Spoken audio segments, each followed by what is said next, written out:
Bonne nouvelle, Marc Bernal reçoit le feu vert médical pour le début de la saison. Rooney Bargy dévoile le nom du joueur qui l'a le plus impressionné. Cesc Fabregas donne son point de vue concernant la comparaison Lamine Yamal, Lionel Messi.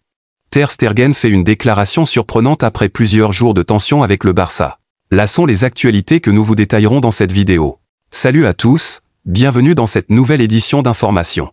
Rooney Bargy dévoile le nom du joueur qui l'a le plus impressionné. Fraîchement arrivé au FC Barcelone en provenance du FC Copenhague pour 2 millions d'euros, Rooney Bargy impressionne déjà lors de ses débuts, ayant inscrit son premier but sous ses nouvelles couleurs face au Vissel Kobe, Japon, en match de préparation. Le jeune ailier de 19 ans s'est également prêté au défi habituel réservé aux nouvelles recrues Blaugrana, le 90 secondes challenge, en répondant à une série de questions rapides pendant 1 minute et demie. À la question sur le joueur avec qui il s'entend le mieux, l'international espoir suédois a cité un autre nouveau venu en Catalogne, Marcus Rashford. Interrogé ensuite sur le coéquipier qui l'a le plus impressionné, il s'est déclaré fan absolu de Pedri. C'est le joueur qui m'a le plus impressionné, a-t-il assuré. Une admiration qui pourrait se transformer en belle entente sur le terrain dès le début de la Liga, face à Majorque, le 16 août. Le jeune ailier arrivé cet été, était dans un premier temps prévu pour rejoindre l'équipe junior. Mais au regard de ses multiples prestations lors de la pré-saison, Hansi Flick a décidé de le garder avec l'équipe première. Malgré la grande concurrence à son poste, le coach allemand voit en lui un élément capable de jouer un rôle très important au cours de la saison à venir. Bonne nouvelle, Marc Bernal reçoit le feu vert médical pour le début de la saison. Absent depuis très longtemps à cause d'une blessure grave en début de saison passée, le jeune milieu du Barça retrouve enfin la pleine possession de ses moyens, mais son retour en match officiel reste suspendu à la prudence du staff. Le jeune Barcelonais a vu sa saison basculer dès la 3e journée de championnat le 27 août 2024. Victime d'une rupture du ligament croisé antérieur du genou gauche et d'une atteinte du ménisque externe, le milieu catalan a dû se résoudre à passer sur la table d'opération le 9 septembre suivant.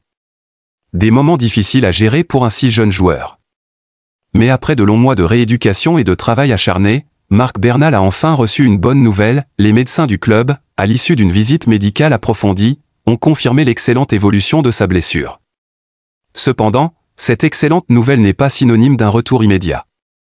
Malgré le feu vert donné par le staff médical, un retour immédiat sur le terrain n'est pas à l'ordre du jour. Le protocole interne du Barça impose en effet une attente d'1 an après l'opération avant de disputer un match officiel, afin de réduire au maximum le risque de rechute. C'est désormais à Hansi Flick, en concertation avec le staff médical, de décider si Bernal pourra revenir avant cette échéance ou s'il faudra patienter jusqu'à la fin de l'année prévue. En attendant, le club préfère jouer la carte de la prudence, ce qui signifie qu'il est peu probable de voir Bernal dès les premiers matchs du Barça en championnat. Toutefois, le savoir de retour et prêt à aider l'équipe au courant de la saison, est une excellente nouvelle pour le coach Hansi Flick qui aura sans doute besoin de joueurs comme lui durant la saison pour faire face à toutes les compétitions dans lesquelles le FC Barcelone envisage de briller. Cesc Fabregas donne son point de vue concernant la comparaison Lamine Yamal, Lionel Messi. À 18 ans seulement, Lamine Yamal est déjà considéré comme l'un des meilleurs joueurs du monde et comparé pour la plupart du temps à la légende, le plus grand parmi les grands Lionel Messi. Formé également au FC Barcelone tout comme la Pulga, le jeune Lamine Yamal pourrait lui aussi dominer le football dans les prochaines années. C'est en tout cas ce qu'estime Cesc Fabregas, ancien joueur du Barça devenu aujourd'hui entraîneur de Com. Yamal est pour beaucoup de spécialistes le digne héritier de Messi. Champion d'Europe à 17 ans, figurant parmi les favoris du Ballon d'Or à seulement 18 ans, l'attaquant espagnol a tout pour rappeler Lionel Messi. Ayant récemment récupéré le numéro 10 au FC Barcelone, l'ailier droit marche sur les traces de Léo, et pourrait lui aussi asseoir sa domination sur le Ballon d'Or dans les années à venir à en croire les dires de Cesc Fabregas.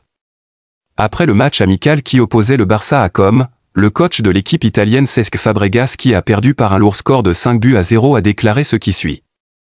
Lamine Yamal pourrait aussi atteindre le niveau de domination de Messi. Cependant, le seul joueur que j'ai vu et qui méritait d'avoir le Ballon d'Or chaque année c'était Léo Messi. Pour l'instant, Lamine Yamal n'est peut-être pas encore là, mais je pense que s'il continue à ce niveau-là et à progresser, il pourrait aussi atteindre ce niveau de domination au palmarès de ce trophée. Léo Messi, qu'il gagne ou qu'il perde, il était toujours le meilleur, mais je ne connais pas tous les critères, ni comment on peut savoir que l'un ou l'autre doit l'emporter. Ousmane Dembélé a réalisé le triplé, donc cela doit beaucoup compter aussi. C'est difficile, Léo Messi, qu'il gagne ou qu'il perde, il était toujours le meilleur, tous les 3 jours il marquait et faisait la différence, poursuit l'ancien milieu de terrain. C'était un joueur dominant dans tous les domaines. À partir de là, Lamine Yamal est très bon, très jeune, et il devra continuer à s'améliorer car ce n'est que le début pour lui. Il a 18 ans, alors imaginez quand il aura 21, 22 ans, et qu'il continue sur cette voie, je lui souhaite beaucoup de chance. Ter Stegen fait une déclaration surprenante après plusieurs jours de tension avec le Barça. L'avenir du gardien allemand est toujours incertain en Catalogne. Au cœur du trophée Gampé, alors que le FC Barcelone s'apprêtait à défier Côme, Marc-André Ter Stegen a intrigué les supporters avec une déclaration énigmatique. Impossible de savoir ce que nous réserve le capitaine barcelonais. Après plusieurs longues semaines de tension, la crise semble enfin calmer même si certaines zones d'ombre persistent toujours. Gardien du Barça depuis 2014, Ter Stegen avait déclenché une crise interne en refusant de signer le rapport médical exigé par la Liga. Ce document devait permettre d'officialiser son absence après une opération au dos et d'enregistrer la recrue estivale Johan Garcia. Ce refus, interprété comme un blocage volontaire, avait provoqué une réaction immédiate de la direction, retrait du brassard de capitaine, suppression de son profil du site officiel, ouverture d'un dossier disciplinaire. Des rumeurs avaient même circulé, l'accusant d'avoir aggravé sa blessure pour éviter un transfert, accusation que l'Allemand avait fermement démentie. Le nœud du problème était une incompréhension profonde entre le joueur et ses dirigeants sur la gestion de sa communication, jugée maladroite et nuisible à l'image du club. La tension est montée d'un cran lorsque des sources proches de la direction ont laissé entendre que Ter Stegen mettait ses intérêts au-dessus de ceux du Barça. Mais dans le vestiaire, plusieurs cadres ont pris sa défense, estimant qu'il restait un leader et un exemple, à l'image de Gavi qui avait déclaré « Marc est une légende du club et nous devons le respecter ». Le président Joan Laporta, conscient du climat délétère, a fini par se rendre au domicile du gardien pour un entretien honnête et franc. Les deux hommes ont abordé les blessures, les malentendus accumulés et l'avenir sportif, qui semble compliqué au vu de la concurrence. De cette rencontre est née une fin de crise. En effet, Ter Stegen a finalement accepté de signer le rapport médical, le club a mis fin aux sanctions, et le brassard lui a été restitué.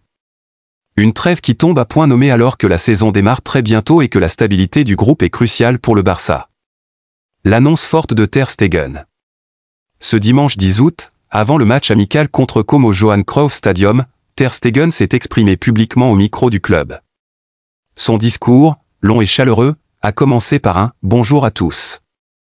Merci beaucoup d'être venu au Johan, et s'est poursuivi par un appel à l'unité. Je crois qu'il a été important de régler le problème entre le club et moi et il est temps de regarder vers l'avant. Le portier a rappelé l'exigence de la saison à venir, remercié les coéquipiers partis, salué l'arrivée des recrues et assuré de son soutien pour faciliter leur intégration. Avec ces nouveaux joueurs, nous serons plus forts et je suis sûr qu'ils s'intégreront parfaitement dans ce vestiaire, a-t-il affirmé. Enfin, il a tenu à remercier le coach des Blaugrana, Hansi Flick, ainsi que son staff pour la saison précédente, ils nous ont rendu un très beau football. Une intervention qui, derrière l'enthousiasme affiché, laisse poindre l'idée que le conflit a été réel et profond, et que son évocation publique pourrait aussi être, malgré tout, l'amorce d'un futur départ dans les prochains jours. Pour l'heure, l'Allemand ne retrouvera pas les terrains avant 2026 et devra se concentrer sur sa rééducation. Le Barça, lui, attaque une saison dense avec la nécessité de maintenir l'unité pour viser les titres, et notamment la Ligue des Champions. La saison passée, les Catalans ont soulevé 3 trophées, et Ter Stegen a insisté sur l'importance de répéter ses succès avec l'aide des supporters. Si la paix semble être signée, on peut penser qu'elle reste fragile. Le portier, adulé depuis plus d'une décennie en Catalogne, ayant joué 422 matchs sous le maillot du Barça, pourrait être amené à réfléchir à son avenir. Car si ce dossier épineux semble se refermer, il n'est pas certain que l'histoire entre Ter Stegen et le Barça ait encore beaucoup d'épisodes à écrire.